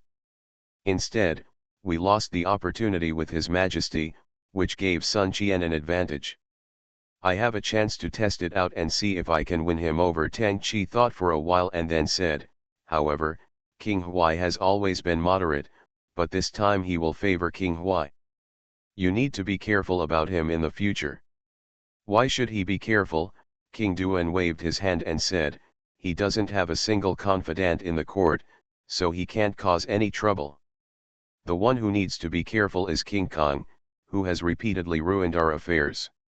This account, sooner or later you will have to get it back. In Prince Kang's mansion, Prince Kong also had an angry look on his face and said coldly, it doesn't matter to me whether my father chooses Sun Qian or Li Yan, but I have already hinted to him just now. Even Prince Huai chose Li Yan. He actually doesn't help me. Is this person really loyal to me? A middle-aged scribe next to King Kong looked at him and said, Your Highness does not know something. Your Highness and Prince Duan can speak about this matter, but foreign ministers cannot. Otherwise, in His Majesty's eyes, it will be participating in party strife. Tang Dynasty, this is the safest thing to do, sir. He paused and then said, it can be seen from what happened to Mr. Lu this time that Mr. Tang was a little careless about something. His Highness gave him a cold reception this time. I'm afraid he will remember it in his heart. If you have a grudge in your heart, it will be even more difficult to win over him. Based on his relationship with the Tang family and Prince Duan, how dare he bear grudges against me? Who else can he seek refuge with besides me? Ever since Tang Ning failed in her marriage proposal and returned from the Chu kingdom, Prince Kong had expressed his hatred for him. He was very dissatisfied, and even more angry today. He waved his hand and said, invite him over tonight. I want to ask him what he is thinking. Prince Kong invites you to a banquet. Tang Ning from Tang Mansion looked at the invitation handed over by the steward of Prince Kang's mansion and said calmly, if you don't go, just say I'm not free. Fortunate young gentleman. Author, Rong Xiao Rong. Chapter 479. Remember in 1 second, read the wonderful novel for free without pop-up window. Standing on the side when fighting for the throne is actually an investment. If you choose the right prince, you may make a lot of money in the end and reach the peak of life without any effort. If you choose the wrong prince, the interruption of your career is a good result. If you are not good, your family will be confiscated and your family will be exterminated, and you will lose everything. Tang Ning and King Kong spent a honeymoon period together, because they had a common enemy and used each other to achieve the goals that both sides wanted to achieve, and everyone was happy. Fundamentally speaking, he never stood on the side of King Kong. To be precise, he only stood on the side of Emperor Chen. Not to mention that when Emperor Chen was in his prime and still in good health, it was a very stupid behavior to stand on the side casually. King Kong himself was not worth Tang Ning's investment. He does not have the ability to be an emperor, nor does he have the heart of an emperor. He only has the stinginess of Emperor Chen. He does not learn the good, but only the bad. Putting aside the grudges between Tang Ning and Prince Duan, and looking at people without tinted glasses, even Prince Duan gives him a better feeling than Prince Kong. Now that the honeymoon period of the two has passed, although he cannot shake the court by stomping his feet, he is not a soft persimmon that can be squeezed by anyone. The attitude of Prince Kong today is a precursor to the two of them completely drawing a line. From now on, he will take his Yangguan Road, and Prince Kong will take his Nahi Bridge. They owe each other nothing and live well. No time. The housekeeper of Prince Kang's mansion looked at Tang Ning, not believing his ears. After a moment of silence, he repeated, His Highness said that he must invite Lord Tang to come. Tang Ning looked at Xiao Ju who was walking over and said, Go back and tell His Highness that I have an appointment with young Master Xiao to eat hot pot tonight. I can't break my promise, so I can only apologize. The housekeeper of Prince Kang's mansion looked at him. At this moment, he finally realized that Tang Ning had completely torn his face with His Highness Prince Kong. He looked at Tang Ning solemnly and asked, Are you sure you want to do this? Tang Ning looked back and said, Ching see you off. The housekeeper of Prince Kang's mansion looked at him deeply and said, I will tell His Highness Prince Kang exactly what Lord Tang said just now. After that, he snorted coldly and left. Xiaoju came over, looked at him, and asked, What's wrong? Did you have a falling out with King Kong? Tang Ning said, If you don't have a falling out with King Kong, His Majesty will have a falling out with me. That's right. Xiaoju sat down opposite him and said, It's best not to get involved in matters like the fight for the throne. His Majesty doesn't like court officials forming factions the most. Xiaoju thought for a moment and said, But now you have completely offended King Duan and King Kong. What will you do in the future? Tang Ning didn't have to think about the future at all. Emperor Chen is in such good health now. If there are no accidents, even if King Duan and King Kong can take the throne, it will be more than 10 or even dozens of years later. And 3 years later, he and Xiao Ru, Xiao Yi, and Lan Lan will be like the wind and I am the sand, entangled to the end of the world. No matter which king takes the throne of Chen state, can they care? Tang Ning casually said, It's still unknown who will win until the end. In history, aren't there many cases where the succession struggle ended up with someone else getting the upper hand? That's true. Xiaoju nodded, looked at him, and said, You've become famous this time. Everyone knows that Lord Tang is stingy, fussy, and vindictive. Can you believe the rumors?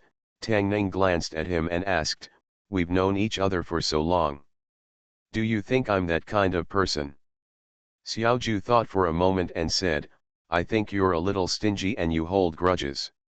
Let's not talk about that. He clapped his hands, stood up, and said, What kind of hot pot do you want to eat tonight? I'll call Yatter to join us. What do you want to eat? Tang Ning glanced at him indifferently and waved her hand, saying, Go back to your house if you want to eat. Swish. In the palace of Prince Kong overturned the table, looked at the housekeeper with the red face, and asked, Did he really say that? The housekeeper shuddered and said in a trembling voice, Everything I said is true, Lord Tang. No, that is what Tang Ning said. See, he has completely torn his face with me. Prince Kong turned his head and looked at a middle-aged man, and said sternly, Mr. Su, what else do you have to say? The middle-aged man sighed and lowered his head without saying a word. Prince Kang's face was gloomy, and he murmured, relying on the respect of the father, he actually doesn't even take me seriously. Tang Ning, have you become so arrogant? A counselor looked at him and stepped forward and said, Your Highness, I'm afraid that Tang Ning didn't think about submitting to your Highness from the beginning. Humph, Prince Kong snorted coldly and said, Arrogant, do you think that without him, I can't seize the throne? Although Prince Kong was furious with Tang Ning, he could only overturn the table and curse a few words at this moment. The lieutenant colonel of the left guard was already a military officer of the 4th rank, not to mention that he was also a doctor of the Ministry of Rights and a bachelor of the Imperial Academy. With so many identities and the fact that he was a favorite of the emperor, no one in the court dared to touch him. Unable to vent his anger, King Kong summoned several dancers, drank and watched them dance to relieve his boredom. A figure walked in from outside, and when he came to him, he bowed and said, Your Highness. What's the matter? King Kong glanced at him with a somewhat impatient tone. Although Mr. Su was a counselor he valued very much, he always advocated that he should win over Tang Ning, and he sent many gifts for this purpose. However, Tang Ning had a complete falling out with him today, which made him dissatisfied with Mr. Su. Mr. Su bowed and said, Your Highness, my family sent a letter a few days ago saying that my mother was seriously ill, and I would leave Beijing to serve her for a while, so I came to ask for leave from your Highness. Let's go. King Kong waved his hand and said, I agree. Thank you, Your Highness. Mr. Su bowed, and finally looked at King Kong, then turned and left. A moment later, outside the Prince Kang's mansion, a young man carrying a bag quickly caught up with a figure in front of him and asked, Master, Where are we going now? Why don't we stay in the Prince Kang's mansion? Mr. Su looked back and sighed. No matter how powerful a bricklayer is, he can't prop up a pool of mud on the wall. It's better to leave this quagmire as soon as possible, so as not to get stuck in it in the end. If you want to be like a fish in water in the court, you either have a strong background and power, or you have a big thigh. Whatever Prince Duan and Prince Kong are, they are not as good as a leg hair of Emperor Chen. As long as you don't do anything that crosses Emperor Chen's bottom line, you can live comfortably in this capital. It had been a few days since the showdown with King Kong, but he hadn't made any moves, which made Tang Ning gradually realize that he had worked hard since he came to Beijing 2 years ago, and he was considered a person of some status. It was near the end of the year, and the Ministry of War still had some miscellaneous matters that needed to be handled by him. When Tang Ning came to his duty room, Dr. Wu was holding his stomach and sweating profusely. When he saw him come in, he immediately said, "Sir Tang, you came at the right time. Minister Zhou is in a hurry. Please help me hand over these organized files to Minister Zhou. I'll go to the toilet first." Go Tang Ning waved to him, picked up the files on the table, and walked towards the minister's office. There were 2 ministers in the Ministry of War, one of whom was Nijian, whom he knew, and the other minister Zhou seemed to have stayed in the border army for a long time and only came back 2 days ago. Tang Ning walked into the hall and didn't see Nijian. He only saw a middle-aged man sitting in a seat. It was no wonder that he was the minister Zhou. He took the file and put it on the table, saying, "Minister Zhou, this is the file of the Ministry of War." Minister Zhou looked up at him and asked, "Who are you?" Tang Ning said, "Tang Ning, I am temporarily appointed as the Minister of War by the order of His Majesty." Minister Zhou picked up the files, looked at them casually, and then threw them heavily on the table, saying coldly, "It's a mess. What is the Ministry of War sorting out? Take it back and sort it out again. Give it to me after everything is sorted out."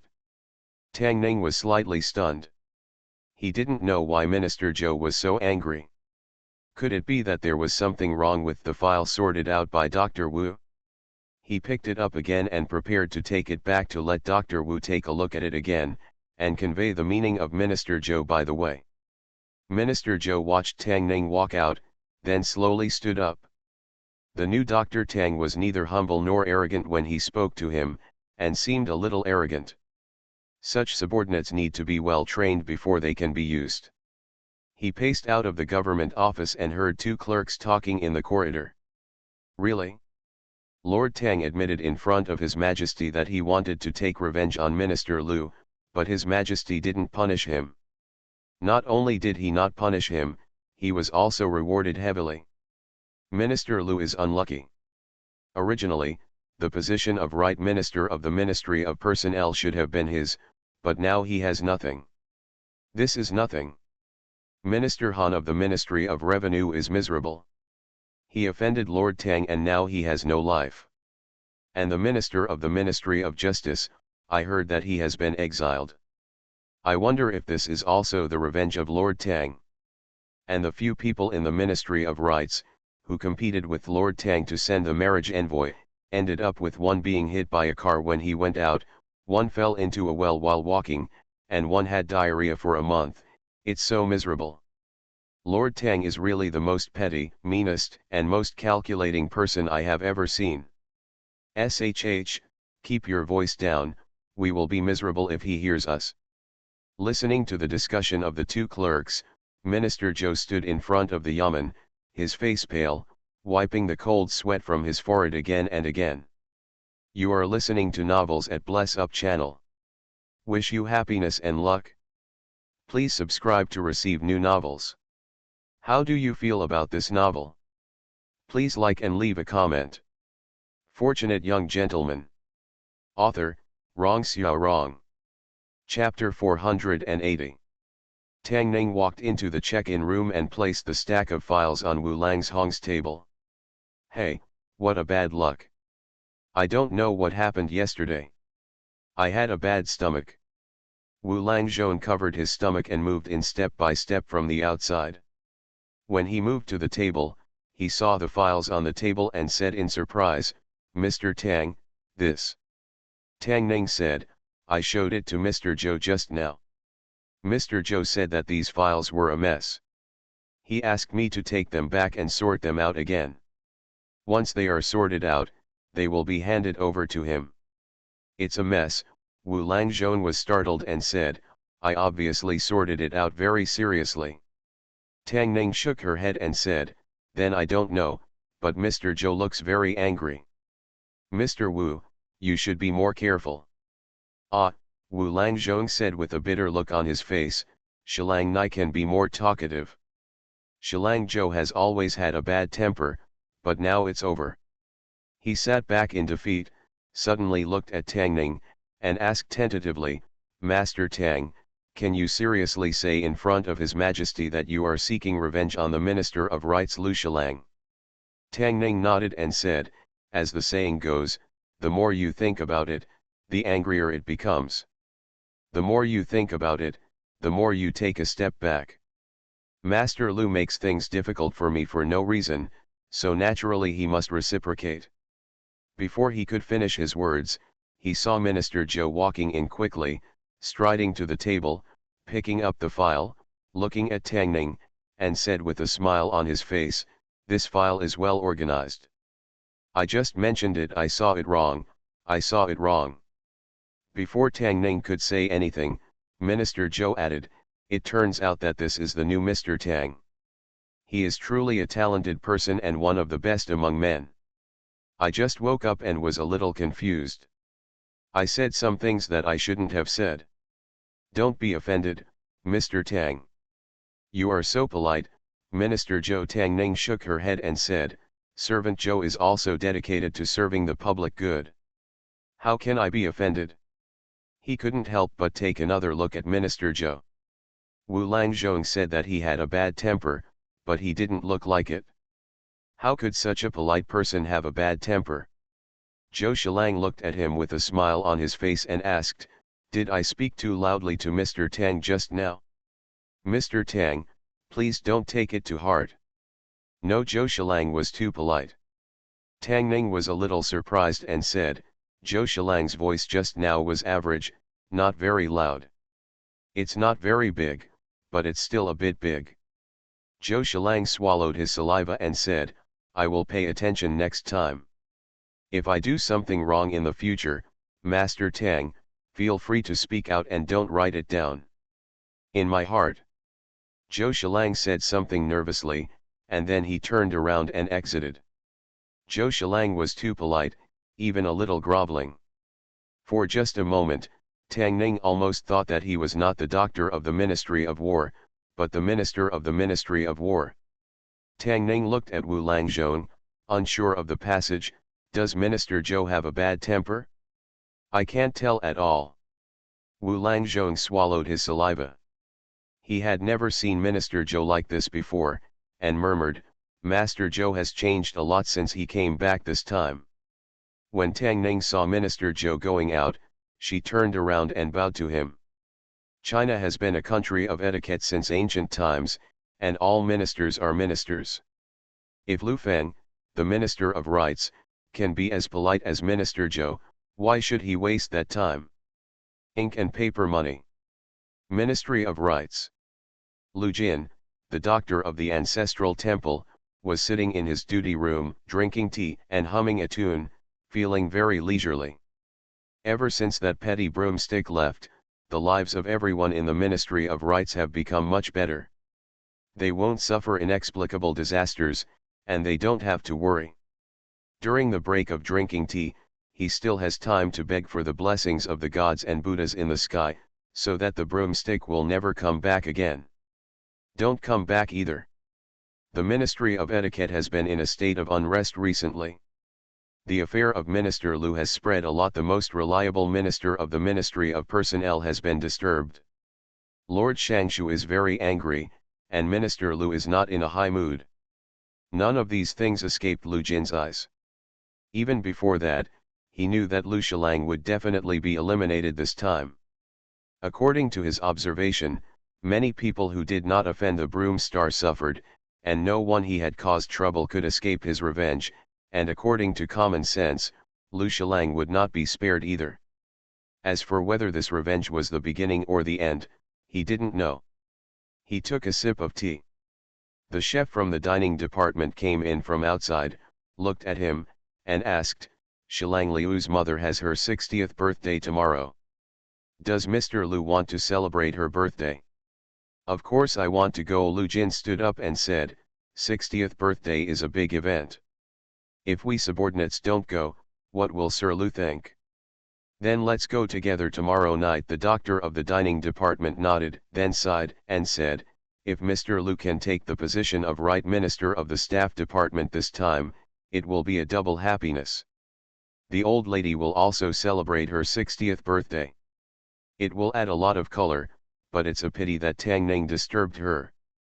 No wonder Mr. Lu was so angry and said he wanted to fight with Tang Ning to the end.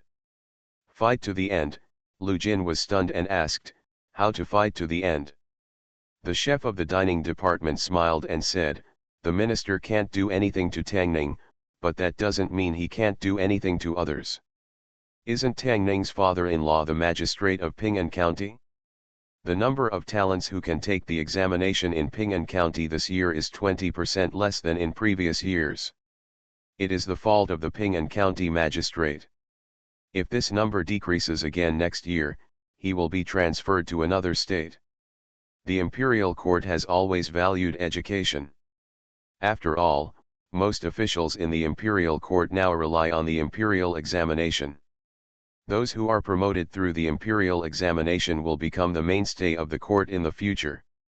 If a county magistrate from another province fails the education assessment for 3 consecutive years, he will either be demoted or fined. The rule in the capital region is even stricter. If he fails the education assessment for 2 consecutive years, he may be transferred to another province. Although he is still a county magistrate, how can the education assessment in another province be compared with that in the capital? It is an obvious demotion.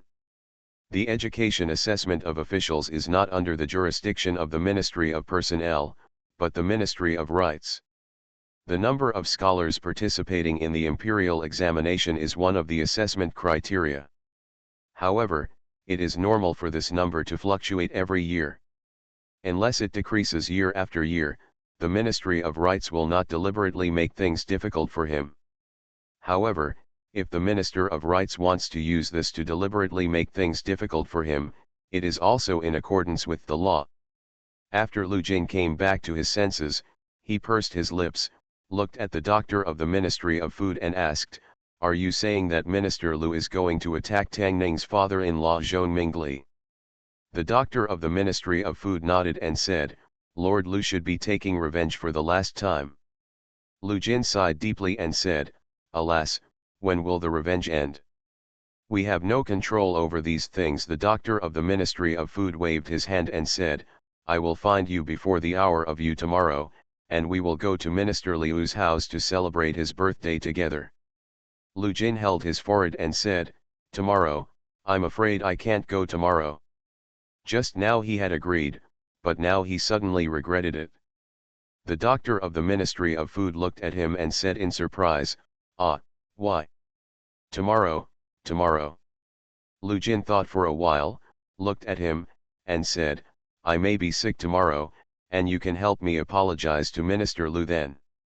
Tang Ning did not go shopping with Xiao Ru and Xiao Yi today, nor did she play chess with Tang Yao Yao, but play chess with her father-in-law at home. Father-in-law will come here directly after finishing his job in the past 2 days, and will not go back until dinner time. Tang Ning knew that he was avoiding his mother-in-law. His mother-in-law felt sympathetic because her imperial edict rank was not as good as her daughter's, which made his father-in-law, who was only a 5th rank official, feel ashamed to face her, so he avoided her whenever possible. However, Xiao Ai was promoted to the 4th rank imperial edict because his rank of Zhou Xiao Yi Zonglang Jiang was the 4th rank. The rank of the imperial edict wife was generally the same as her husband. Father-in-law wanted his mother-in-law to feel better, unless he could replace the Ping'an County magistrate with Jing Zhaoyin. Although the Jing Zhaoyin position is now vacant, he was promoted 3 levels when he was transferred to Ping'an County magistrate more than a year ago. It has only been less than 2 years, and he has made another 3-level jump. Is this possible? Fortunate young gentleman. Author, Rong Xiao Rong. Chapter 481. Chapter 479 of the main volume of Ruyi Little Man, The Announcement of Wan Yan. Chengguo has a mature and strict system for the promotion of civil and military officials, and Tang Ning is familiar with it. Among the military attaches, the border army relies on military merit, the imperial army relies on ranking, and Xiaoju relies on face. Promotion can be quick. As long as the merit is enough, you can be promoted to a high position at a young age. Compared with military officers, the promotion of civil servants is extremely slow. Generally speaking, even if it is only half a level, you have to go through several years of qualifications. Of course, people like him who are good-looking, capable, and have impressive results and experience can make an exception. They can get to the 4th level in 2 years. Not a problem. But most people have to climb up slowly step by step. For example, if the Ping'an County magistrate wants to be promoted to Jing Zhaoyin, the conventional route is to advance his official position by half a rank, then be sent to another state to serve as an assistant to the governor, and then spend a few years climbing to the governor's position, accumulating several years of political achievements, and then be transferred back.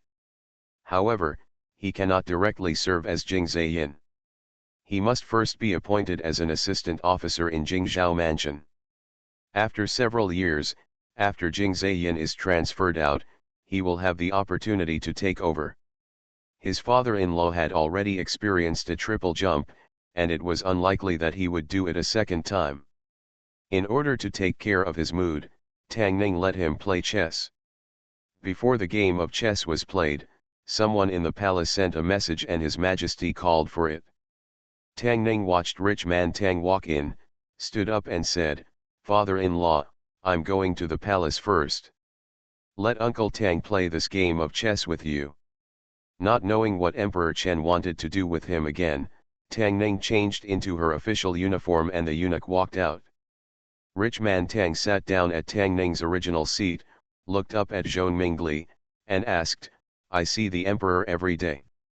As my father-in-law, I'm afraid you haven't seen him a few times, right?" In fact, Zhou Mingli only met the emperor twice. The first time was when he was summoned by His Majesty in a group. He did not even have the courage to raise his head in the crowd. The second time was when His Majesty paid a private visit incognito. He was lucky enough to meet the emperor and said a few words. He has not been seen since. He glanced at rich man Tang and asked, "Have you seen him?" No. Rich man Tang shook his head and said, "However, I am a businessman, what's the use of meeting the emperor? You are already a 5th rank official. Tisk tisk, this official is not as good as your uncle." Zhou Mingli put down the chess piece and said calmly, "You are also a big businessman. When it comes to doing business, you seem to be not as good as my uncle." Rich man Tang snorted coldly and said, "You, who came to power because of your uncle, have what qualifications do you have to criticize me?" Zhou Mingli glanced at him and asked, "Aren't you?" Rich man Tang was startled, looked at him, and asked, "What did you say?" Zhou Mingli realized the flaw in what he just said and corrected him, "I mean, you also rely on my uncle." When he spoke, he deliberately emphasized the word "my family" very strongly. Tang Ning thought that Emperor Chen was summoning him alone this time. When he entered the imperial study room, he found that there were many people in the palace, including Fang Jie, the left minister of the Ministry of Household Affairs, Fang Hong, the left minister of the Ministry of Personnel, Lu Feng, the minister of Rights, and Zhou Shilang of the Ministry of War. A few of them were strangers, and there were more than 10 people in total. Emperor Chen would occasionally hold a small court meeting outside of the morning court. Tang Ning was called over a few times at short notice, usually to ask about political affairs or to give him any instructions. Lu Feng glanced at him and looked away. Fang Hong nodded slightly to him. Fang Zhe seemed to be asleep while leaning on the pillar. Only Shilang Zhou stepped forward, looked at him, and said with a smile, "Master Tang, too summoned by His Majesty." Tang Ning always felt that Zhou Shilang's smile was a little stiff and formal, as if he was pretending to do it on purpose. However, he couldn't hold back when others had such a good attitude. He looked up and asked with a smile, "Your Majesty, haven't you come here yet?" Zhou Shilang replied politely, "General Manager Wei said that His Majesty will be here soon." In a side hall not far from the imperial study, Emperor Chen thought for a long time before he dropped a chess piece and murmured, "This game of chess has been played for a long time." The middle-aged man opposite said, "Your Majesty, please go to the imperial study room first. The common people are waiting for Your Majesty here." "That's all, let them wait for a while until the game of chess is over." Chen Huang waved his hand and said, "Don't stop shouting like a common man. I have been listening to you for a long time, and I am still not used to it." The middle-aged man lowered his head and said, "The common people are dead long ago and are no longer worthy of being called ministers. I am satisfied to play chess with His Majesty to relieve his boredom.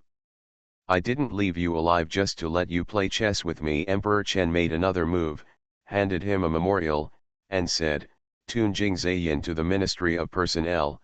Jing Zheyin, this position is vacant again. This is the list reported by the Ministry of Civil Affairs. Take a look." The middle-aged man reached out to take it, glanced at it, and said, 10 names, 5 are King Kong, 5 are King Duan. They divided it fairly. Emperor Chen twitched his lips and said, "If I don't keep a close eye on my court, they will divide it up." He picked up a chess piece again and said, "If you don't go, they will be in a hurry. If you have anything else to say, please tell me. Apart from Tang Ning, you are the only dead person in this court who dares to tell me the truth, that's it." The middle-aged man thought for a while and then spoke, "Kuyu said that it is better to guard the people's mouth than to guard the Sichuan. Regarding the newspapers published by Mr. Tang, although they are indeed useful, they cannot be left alone. The imperial court, we must also restrict it, or simply print it ourselves, and prohibit private printing in bookshops. The imperial court needs a large sum of money to print. The situation in the north is getting more and more tense. Every money of the imperial court must be spent wisely." Emperor Chen thought for a moment and said, "I will remind him that he is doing things well. There is a sense of propriety, not to mention that the imperial court is not suitable to do this." On the one hand, he was reluctant to part with the money, and on the other hand, it was because he really couldn't lose face. He wrote in the official newspaper, "Your Majesty is the chosen one. Under your leadership, Chengguo will definitely become more prosperous and more prosperous, wealthy and powerful." Although he likes hearing these words, he also wants to lose face. Others can say these things, but not the court. Things that the court needs to notify can also be disseminated by posting notices. In the future, a page in Tang Grenzai's newspaper can be used to announce these things. Thinking about it, he will not be bold to ask for money from oneself. After the middle-aged man nodded, he continued, "As for the western regions, the words of the envoy from the Wuzi kingdom cannot be underestimated. Zioan is rising too fast and will soon pose a threat to the west. It is said that the tribes of Zibo have been. There are also signs of unification in the year.